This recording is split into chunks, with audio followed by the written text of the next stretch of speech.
being alive. So is there really, you ask, is there really not actually anything to do? Oh, I recommend getting rid of your books. Really?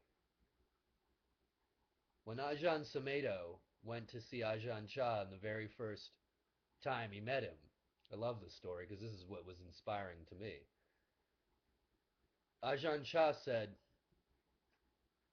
you can study with me, you just have to throw those books away. No reading. It's an amazing thing in a Western world to stop reading because we really believe that knowledge will help us. What helps us is each other, being good and kind to each other. That's what helps us. All of our wisdom and knowledge, pfft, garbage. Where's the food? Where's the water?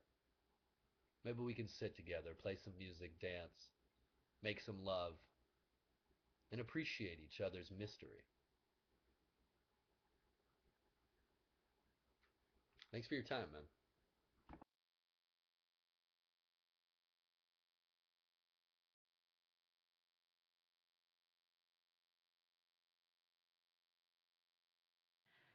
Good morning.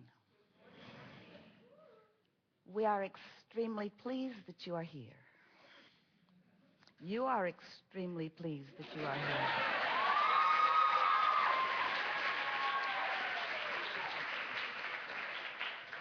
It is good to come together for the purpose of co-creating, yes? Co-creating at its best. You are knowing what you are wanting. You are enjoying knowing what you are wanting. Have you figured out how it is that you know what you are wanting?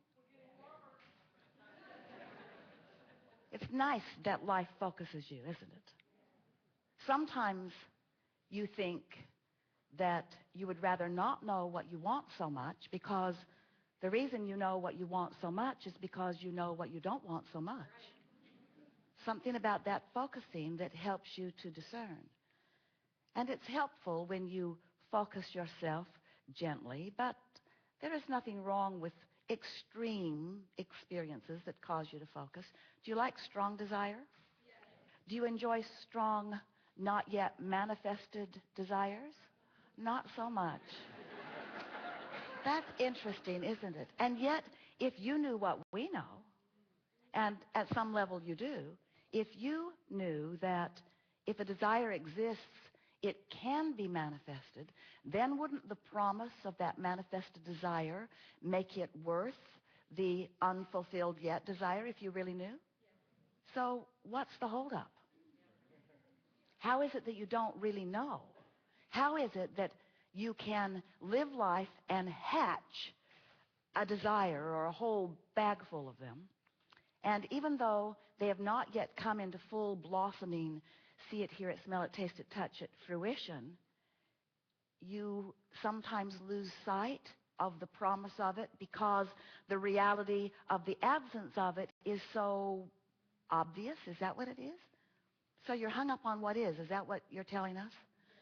Are those the words we just put in your mouth? Yes. Those are the words we just put in your mind. Because what is, you like what is, don't you? You like what is. Why do you like what is so much? What is it about this manifested moment that is so intoxicatingly important to you? What is it about what is? Well, it's because you can decipher it so fully. All of your physical senses are observing it. So you're seeing it and hearing it and smelling it and tasting it and touching it. And you say, this is reality. And we say, it is. It is reality. It is a manifestation point. Because as you're being in your now, everything that you are perceiving through all of your senses, and let's talk about the sense that you hardly ever talk about that is the most important sense of all, and that is your emotional sense. How you feel in the moment. What you're seeing, what you're hearing, what you're smelling, what you're tasting, what you're touching, but what you're feeling in the moment. That's your manifestation point, isn't it? That's your manifestation point. The manifestation of the emotion within you is really big, isn't it? And we think that that's why your now has you so captivated. And we're not trying to talk you out of being captivated by your now. We're just trying to talk you into using your ability to focus so that as you are observing your now, you can hold yourself in alignment, or at least not so far out of alignment with the things that you have asked for that are already vibrationally gathered, that you have not yet come to the place of being able to translate in the fullness of your physical senses to the point that you call it reality or manifested. So we think what we're really talking about here today, are you with us so far? Mostly? Yeah, mostly you are. We think that what we're talking about is what manifestation really is. What is manifestation? What is it? Is it the new car that you just drove home, or the one that you hope to do soon? Is it the house on the beach? Is it the relationship that you've been yearning for? Is it the pile of money? Is it the empire you're trying to build? Is it the perfect business environment? What is a manifestation? And we notice that often when you think about manifestation, you're thinking about those things or those experiences, those pinnacle, peak kind of things, those life-changing things. Oh, I want to create, or I want to manifest this kind of lifestyle, or this kind of relationship, or this kind of work experience, or this kind of meaningful, life-fulfilling experience. And we say, good for you, good for you, good for you. But when we talk about manifestation, we're talking about right here, right now. What has manifested in your life, which means how do you feel about your money? How do you feel about your body? How do you feel about your relationships? How do you feel about your economy? How do you feel about your government? How do you feel about your world involvement? How do you feel about your ecology? How do you feel? How do you feel? How do you feel? What is your perception of life? What is your manifested right here, right now perception of life? And the big question is, does it include, or better said, are you allowing it to include who you really are and what you really know and what you really think and what you really feel about all of that? Because most humans, the beasts are an exception because they're tuned in, tapped in, turned on. They are, you call it instinctually, they are instinctually focused, which means broad view, always focusing through them.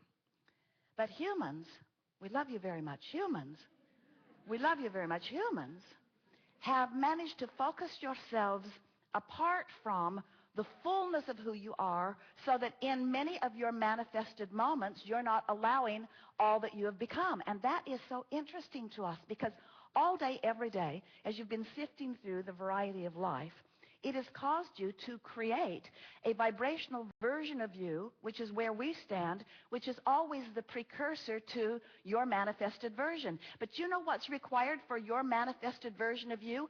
Only vibrational compliance, only emotional compliance. You only got to be in the mood for what you're asking for, and it must be.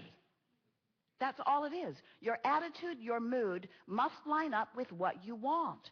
And if you're so hung up on reality, and if you're letting reality, which sometimes includes the absence of the new car, the new lover, the old lover, the good body, or whatever it is you're reaching for, if you're facing reality and noticing the absence of something wanted, and that absence is now dictating your mood, your manifested attitude, your manifested worldview, your manifested personal view. If your view is dictated to you or influenced to you, and you are in that vibration, which equals the mood or the emotion, you are depriving yourself of that full view. All that means is you've pinched yourself off from something that really is, and you can't see it yet.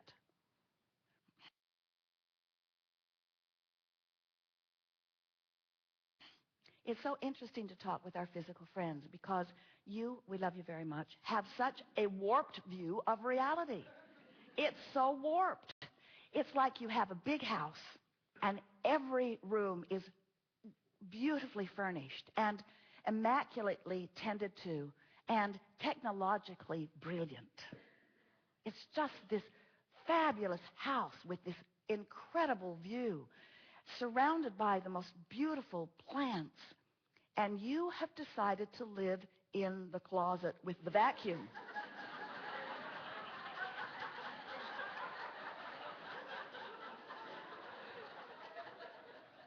And sometimes other people come to visit you and they look around your house and they say, oh, wow. Oh, I would give anything to live here. And you'd say, why? Why?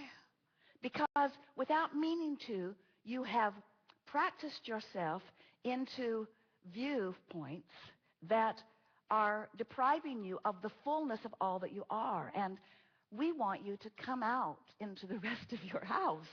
We want you to come out into your world. We want you to find a way a little more every day to allow your full view of not just what is, but what is becoming. Because what is changing in relationship to what your viewpoint is, you see. Everything is perceptual. So if you are sick, it's a perceptual thing. And often you will say, no, no, no, no, no, no. It's proven by the tests, by the facts. There are a lot of people who are confirming this sickness or confirming this bankruptcy or confirming where I stand. And we say, all that is happening is that you are perceiving fragments of that which you really are because you are practiced at not allowing the fullness of who you are to manifest. So when we talk about manifestation, what we're really talking about is your perception of what's around you, your perception of your body, your perception of your world, your perception of your economy. That's a big one these days. So many people perceiving based upon what other people are perceiving. That's like saying, well, my mother lived in the closet and her mother lived in the closet, and I thought we were just supposed to live in the closet. And I know it's not rational when I listen to you, Abraham. I know that I could just open the door and come out, but it's not easy to open the door and come out when I've been in here for so long. Now, this analogy is strong. You laughed at it at first. Now it's starting to depress you. But the reason that we offer analogies is because we want to get your attention. We would like you to leave here today saying to yourself, I want full view. I want full view, which means I want to be, moment by moment, day by day, up to speed with how the source within me is viewing life. And what we mean by that is you are so much more than these physical bodies. You are so much more than this physical beingness that you sometimes or even often perceive. You have source